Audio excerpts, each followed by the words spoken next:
Il existe un piège que presque personne ne voit. Il ne fait pas de bruit, il ne ressemble pas à un danger, il ne vient pas d'un ennemi, d'un accident ou d'une mauvaise décision soudaine. Il est beaucoup plus discret que ça. Ce piège, selon Carl Jung, se cache dans la manière dont nous essayons de devenir quelqu'un. Chaque jour, nous jouons un rôle. Nous sourions quand nous voulons disparaître. Nous disons oui quand quelque chose en nous crie non.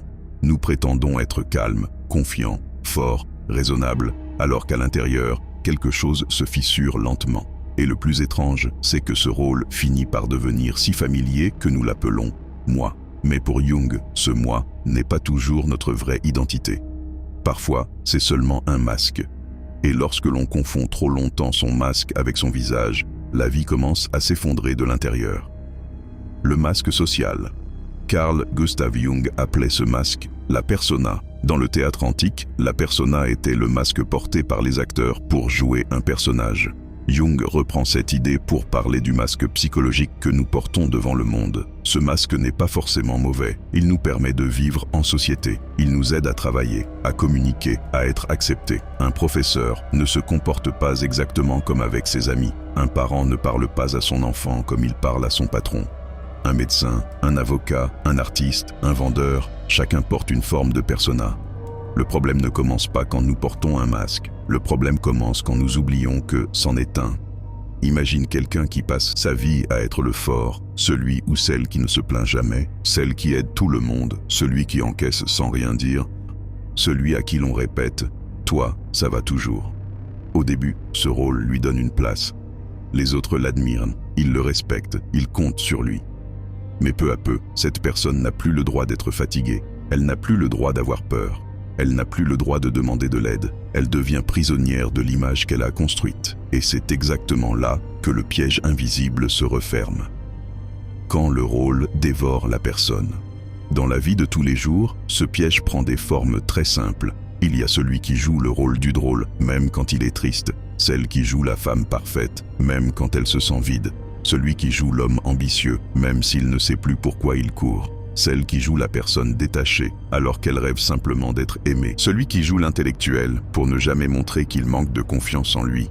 Et souvent, personne ne remarque rien, parce que le masque fonctionne. C'est même ça, le danger. Un masque efficace reçoit des compliments. Il est récompensé. Il donne l'impression que tout va bien. Mais à l'intérieur, une séparation commence. D'un côté, il y a ce que l'on montre. De l'autre, ce que l'on ressent vraiment. Et plus l'écart grandit entre les deux, plus la personne se sent étrangère à elle-même. Elle peut avoir une vie correcte, un travail, des amis, une image stable, et pourtant ressentir une fatigue profonde, comme si elle vivait une vie qui ne lui appartenait pas vraiment. Jung voyait cela comme un danger majeur, parce qu'un être humain ne peut pas trahir indéfiniment ce qu'il est. Ce qui est repoussé ne disparaît pas.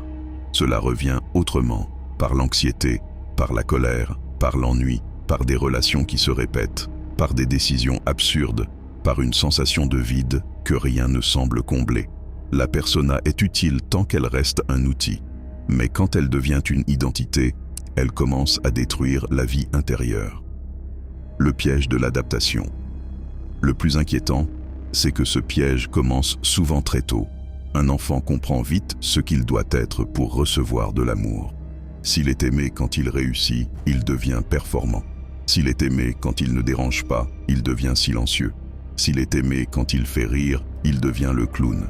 S'il est aimé quand il prend soin des autres, il devient responsable trop tôt.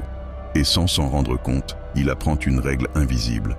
Pour être accepté, je dois être ceci. Pour être aimé, je ne dois pas montrer cela. Alors, certaines parties de lui sont mises de côté. La colère, la fragilité, le besoin d'attention, la peur, la créativité, l'audace, la tendresse, l'instinct. Tout ce qui ne correspond pas au rôle attendu est enterré. Mais Jung pensait que ce que nous enterrons en nous ne meurt jamais. Cela continue de vivre dans l'inconscient. Et plus tard, à l'âge adulte, nous appelons ça notre personnalité. Mais parfois, ce n'est pas notre personnalité, c'est notre adaptation. Nous ne sommes pas devenus nous-mêmes. Nous sommes devenus ce qui nous permettait de survivre émotionnellement.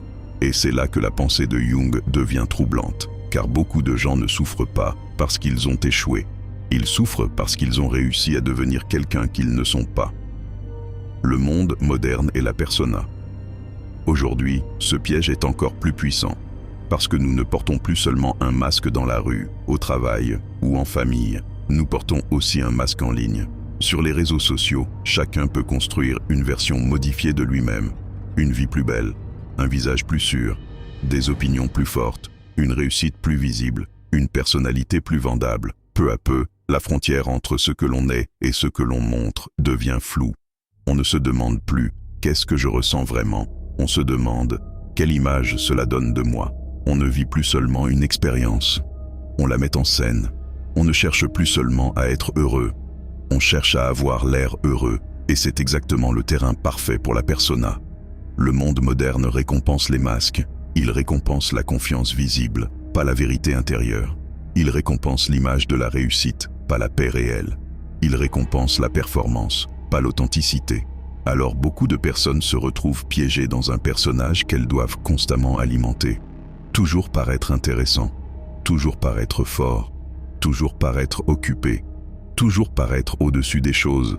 Mais à force de vouloir être une image, on risque de perdre le contact avec l'être vivant derrière cette image. Et quand ce contact est perdu, une question finit par apparaître. Pourquoi ai-je tout ce que je pensais vouloir, et pourtant je ne me sens pas vivant? Les signes du piège invisible. Comment savoir si l'on est prisonnier de sa persona? Il y a des signes. Le premier, c'est l'épuisement. Pas seulement une fatigue physique, une fatigue d'être soi en public, une fatigue de devoir toujours maintenir une version contrôlée de soi-même. Le deuxième signe, c'est la peur d'être vu réellement. On peut être entouré, aimé, admiré, et pourtant avoir cette peur secrète. Si les autres voyaient qui je suis vraiment, ils partiraient. Le troisième signe, c'est la colère envers ceux qui vivent plus librement. Quelqu'un qui ose dire non nous énerve. Quelqu'un qui assume sa sensibilité nous dérange. Quelqu'un qui ne cherche pas à plaire nous semble arrogant. Mais parfois, ce qui nous irrite chez les autres révèle ce que nous nous interdisons à nous-mêmes. Le quatrième signe, c'est la sensation de jouer sa vie au lieu de la vivre. On fait ce qu'il faut, on dit ce qu'il faut, on avance comme prévu. Mais quelque chose en nous reste absent, comme si notre corps était là, mais que notre âme regardait la scène de loin. Pour Jung, ce malaise n'est pas un simple problème de motivation, c'est un appel intérieur, un signal que la personne extérieure et la vérité intérieure ne sont plus alignées. Comment sortir du piège? Sortir de ce piège ne signifie pas détruire son masque. Nous avons besoin d'une persona. Il serait impossible de vivre sans aucun rôle social. Le but n'est donc pas de devenir brutalement transparent, de tout dire, de tout montrer ou de rejeter la société. Le but est plus subtil. Il s'agit de se souvenir que le masque est un outil, pas une prison. La première étape, c'est d'observer les rôles que l'on joue. Avec qui est-ce que je deviens faux? Dans quelle situation est-ce que je me force à être quelqu'un d'autre? Quelle image de moi ai-je peur de perdre? Qu'est-ce que je cache pour continuer à être aimé? Ces questions peuvent déranger, mais elles ouvrent une porte. La deuxième étape, c'est de retrouver les parties de soi qui ont été abandonnées. Peut-être cette colère que l'on a toujours déguisée en gentillesse. Peut-être cette fragilité que l'on a cachée derrière l'humour. Peut-être ce désir de liberté que l'on a enterré sous les responsabilités. Peut-être cette créativité que l'on a sacrifiée pour être raisonnable. Jung appelait ce chemin l'individuation. C'est le processus par lequel un être humain cesse de vivre uniquement selon les attentes extérieures et commence à devenir plus entier, pas parfait, entier. Et devenir entier demande du courage, parce que cela signifie parfois décevoir l'image que les autres avaient de nous. Cela signifie accepter de ne plus correspondre exactement au personnage qui nous rendait confortables aux yeux du monde. Mais c'est le prix à payer pour retrouver une vie intérieure réelle. Conclusion. Le piège invisible dont parlait Jung n'est pas seulement de porter un masque. Nous portons tous des masques. Le vrai piège, c'est de s'y identifier totalement. C'est de passer sa vie à protéger une image, pendant que notre vérité intérieure étouffe en silence. Et peut-être que la question la plus importante n'est pas « Qui suis-je aux yeux des autres ?», mais plutôt « Qui suis-je quand je n'ai plus besoin de jouer ?» Car le jour où un homme confond son masque avec son âme, il peut réussir extérieurement tout en se perdant intérieurement. Mais le jour où il ose regarder derrière le masque, quelque chose change. Il ne devient pas quelqu'un de nouveau. Il commence simplement à revenir vers lui-même. Et selon Jung, c'est peut-être là que commence la vraie vie. Si tu as aimé cette vidéo, n'hésite pas à liker et à me dire en commentaire quel masque portes-tu en public. Je serai heureux de répondre. Merci et à très bientôt.